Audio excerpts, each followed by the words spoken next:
It's astonishing. All this is only 20 or 30 minutes from the heart of San Francisco. Not a human habitation in sight anywhere. I've been living out here for some months to write and to absorb an atmosphere that is different from the city, to try and find out what is the essential difference between the world of nature and the world of man. Because there's an obvious difference, like the difference of artistic styles. No one, for example, would confuse a painting by Leonardo with a painting by Picasso, or music by Bach with music by Shostakovich. And in the same way, there seems to be a complete difference of style between the things that human beings do and the things that nature does, even though human beings are themselves part of nature. On the one hand, nature is wiggly. Everything wiggles. The outlines of the hills, the shapes of the trees, the way the wind brushes the grass, the clouds, the tracks of streams. It all wiggles. And for some reason or other, we find wiggly things very difficult to keep track of. And you know, we say to people, keep still so that I can see you. Keep still for the camera. And we say, well, let's get things straightened out. Let's get this ironed out. Let's get it all squared away. And then somehow we think we understand things when we have translated them into terms of straight lines and squares. Maybe that's why they call rather rigid people squares. But it doesn't fit nature. You know, wherever human beings have been around and done their thing, you find rectangles. We live in boxes.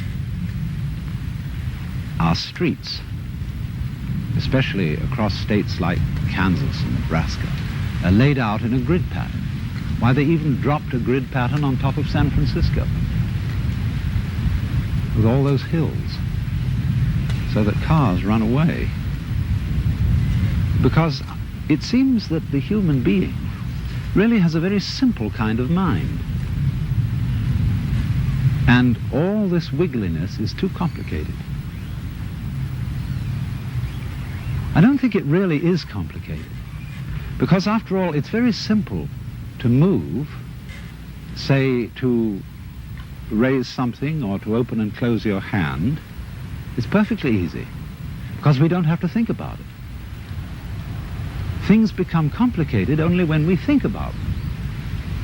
And that's because we're trying to translate them into a form of life which is very much simpler and cruder than the forms of life we're talking about. A triangle is very much simpler and cruder than a mountain, even though you may represent a mountain with a triangle. Human beings are just as wiggly as nature, and our brains are an incredible mess of wiggles. And that's the part of ourselves that we understand least of all. I'm afraid the problem is partly due to Mr. Euclid, who invented geometry, because he didn't really measure the earth. He measured and gave us ideas about the very simple forms in his own mind. And perhaps we should come to the conclusion that he really had a rather weak intellect. Because sometimes when I'm in the middle of all this, I feel as if I were in the middle of an amazing brain. In other words, the brain is a network of interconnected neurons.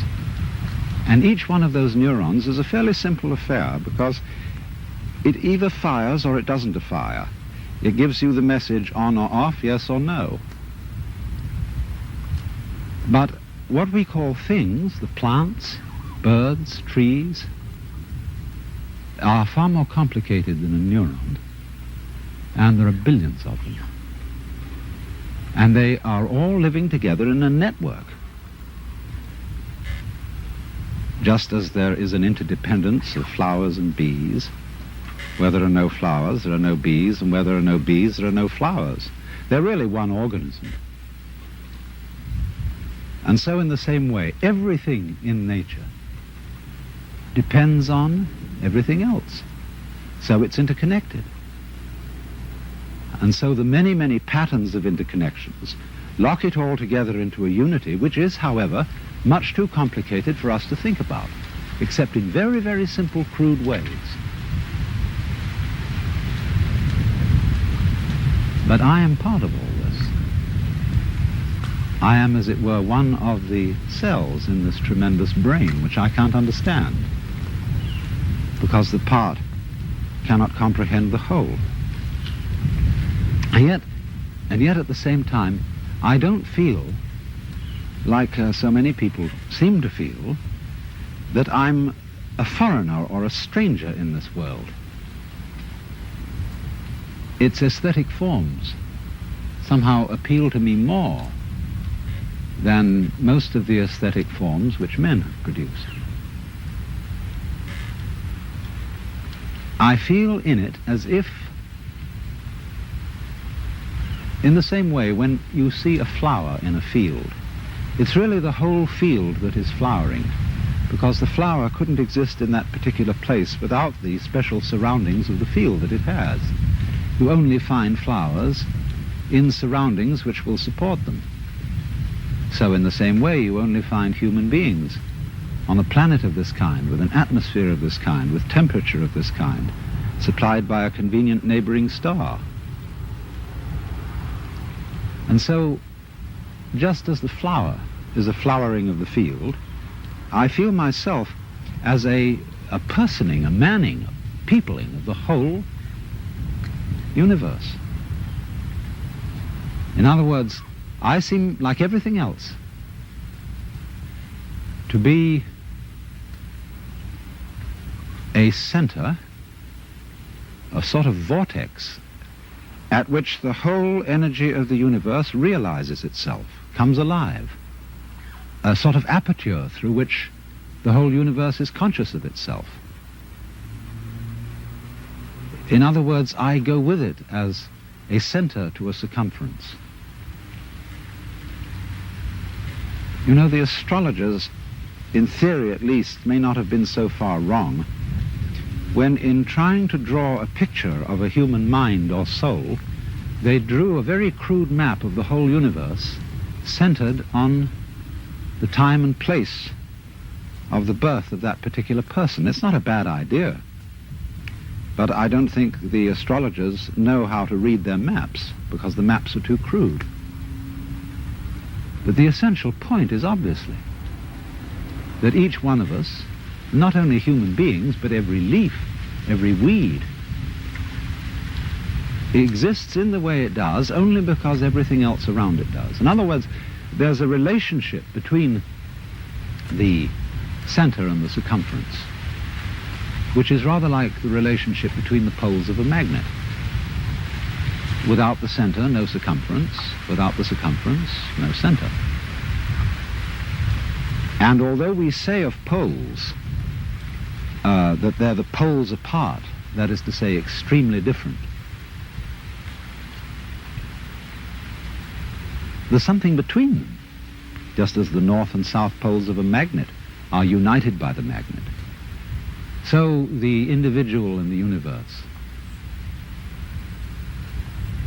are inseparable. But the curious thing is that while that's rather easy to see in theory, very few people are aware of it in an important, strong way, like one is aware of blue in blue sky or of the heat in fire. It's more of an idea than it is of a realization. And so it strikes me more and more that our failure to feel at home in this astonishing brain in which we live is the result of a basic initial mistake in our thinking about the world, and is in turn the cause of what is beginning to look like the failure of our technology, of the fact that everything we're doing to try to improve the world was a success in the short run, made amazing initial improvements, but in the long run we seem to be destroying the planet by our very efforts to control it and improve it. And it strikes me that that is because we are really too simple-minded to understand what we're doing when we interfere with the natural world strongly and on a vast scale. We don't really interfere with it because that would suggest that we were something different from it, something outside. But I think what we're doing is we are understanding it in terms of languages, numbers, in terms of a logic which is too simple for the job, too crude for the job. To begin with, we understand everything in terms of words or numbers, and they're stretched out in rows, in lines. And our eyes have to scan those lines in order to understand them. But when I scan this view, I don't do it line by line by line. I see the whole thing at once. I take it in with, as it were, a wide-angle lens. But when I try to understand the world through literature and through mathematics, I have to scan lines. You know, that's why it takes us so long to get educated in school, because our eyes have to scan and organize miles and miles of print. And that takes us 20 years or more to get through it. But life happens, changes go on too rapidly for that. Because you see, in the world, everything is happening all together everywhere at once. And meanwhile, we, with our myopic little minds, are working it out step by step. Of course, we are greatly assisted by the rapidity of the computer. But even so, the computer is still looking at things in rows as the magnetic tape goes through and is scanned by the computer. It's still all going along in a single track. And I suppose then our difficulty is that we have lamentably one-track minds in an infinitely many-tracked universe. And we may have to come to the alarming conclusion that the universe is smarter than we are.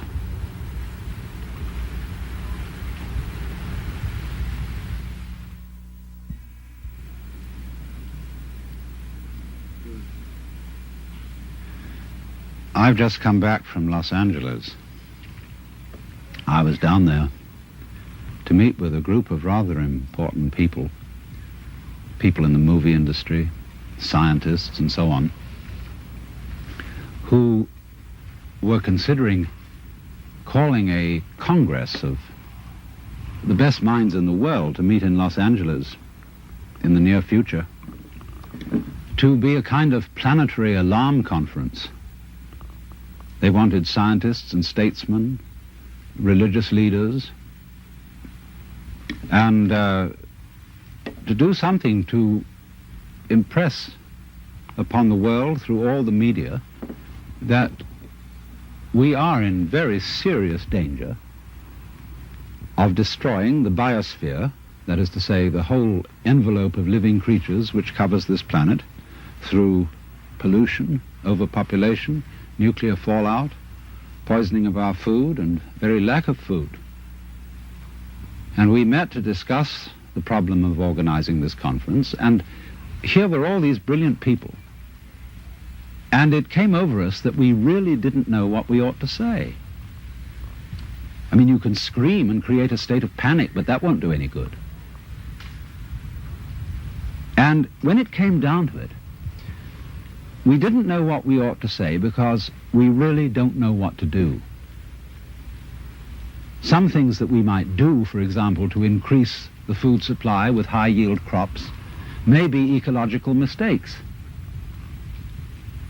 And so the consensus of almost everybody at the meeting was that in some way or other, the human race has to learn how to leave the world alone and let what is called the natural homeostasis, that is the self-balancing process of nature, take care of the mess. Now, how are we going to do that?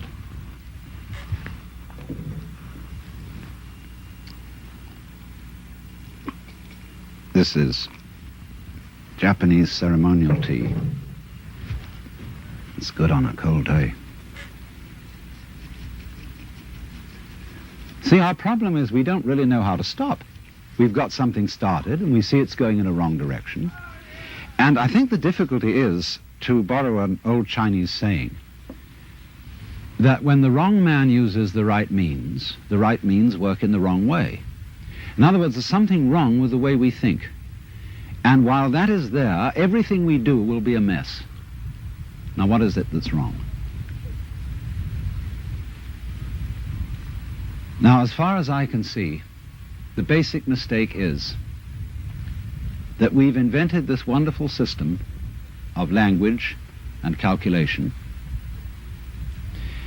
and that it is at once too simple to deal with the complexity of the world, and also we are liable to confuse that system of symbols with the world itself, just as we confuse, say, money with wealth.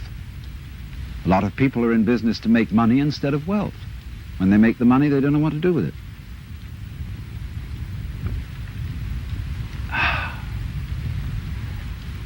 And so in the same way, we confuse happiness with status, and we confuse ourselves as living organisms which are one with this whole universe with something we call our personality. Now, what is our personality? Our personality is what we call our image of ourselves, and also our thought about ourselves, our idea of ourselves. This is the person. In other words, what people meet and understand, and what I understand as Alan Watts, is a big act which is not really me. Because in the image of Alan Watts, there are not all my unconscious processes, both psychological and physical. The construction of my brain is not contained in the concept Alan Watts, and the concept Alan Watts does not contain the inseparable relationships which I have with all the rest of the universe. And therefore that concept is a fraud. And when it's mistaken for the real me, there's a confusion, because if somebody says to me, Alan Watts, do something about it, the concept Alan Watts can't do anything. In other words, because it's only a concept, you can't make it lift a weight, just as 3 is a concept. 3, the number. You can't make just plain 3 do anything. So also you can't wrap up parcels with the equator. It's a useful imaginary line, but it can't do anything. But we all feel that this concept of ourselves, which we call our personality or our ego, can do something, because we think it really exists. And I'll tell you why we think it exists. What happens when you, if I were to say to you, now look hard at the television screen, really look at it. What do you do as distinct from just watching it in the ordinary way. When you say, now I really got to see that, what do? Notice that you tighten muscles all around here, that you frown a little, you clench your teeth perhaps. Now what has that got to do with seeing anything clearly? It has absolutely nothing to do with it. Same thing when you listen carefully. Now listen, catch everything that's said, or you start tightening up around your ears. That has nothing to do with hearing clearly. Now from the moment we were little children, when teachers in class screamed at us, pay attention, we go tight in various ways. Either to see or hear more clearly, to concentrate, or to will something which is supposed to be difficult to do. And that constitutes a habitual tension over the whole body that's there almost all the time. And that feeling of unnecessary tension is, as it were, the material sensation upon which we fasten this concept of I. We hang it on to that feeling. The concept is not us. The feeling of tension is completely phony. It has nothing to do with success in seeing, hearing, or acting. And so we get the marriage of an illusion with a falsehood, and that we call ourselves.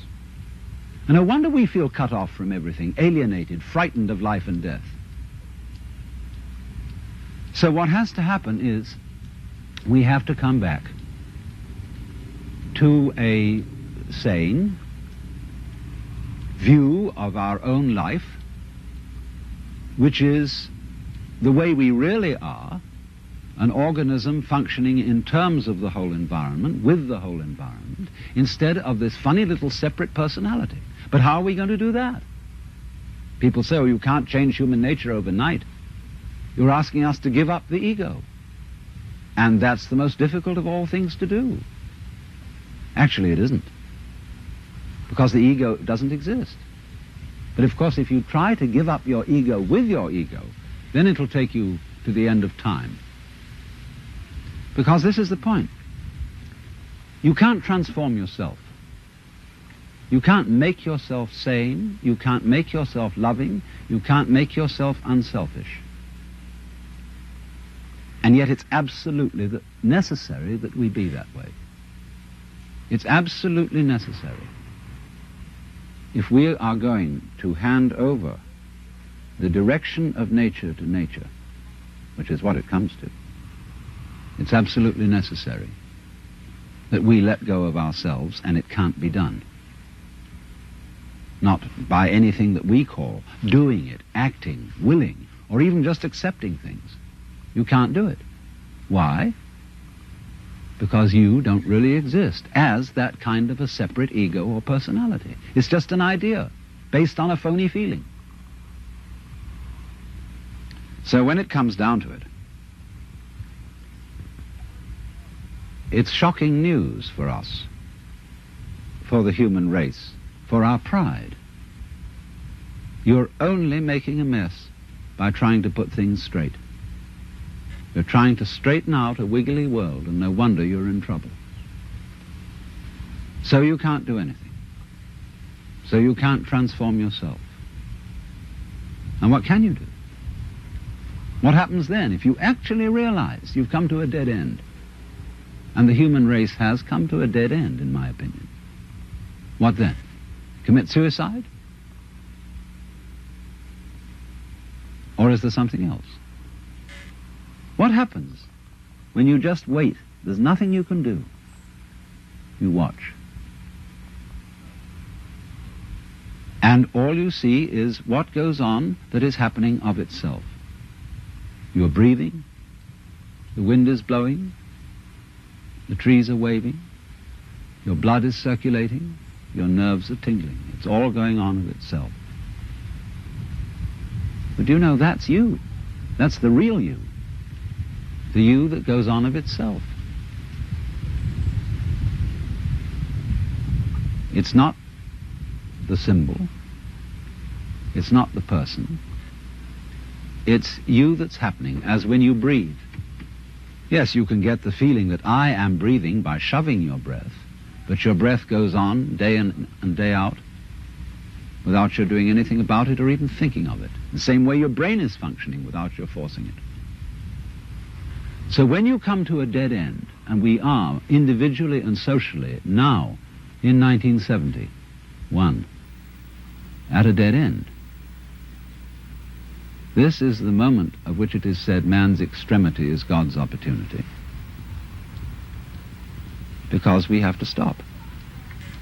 And when we stop, we find a world that is happening rather than being done, being shoved.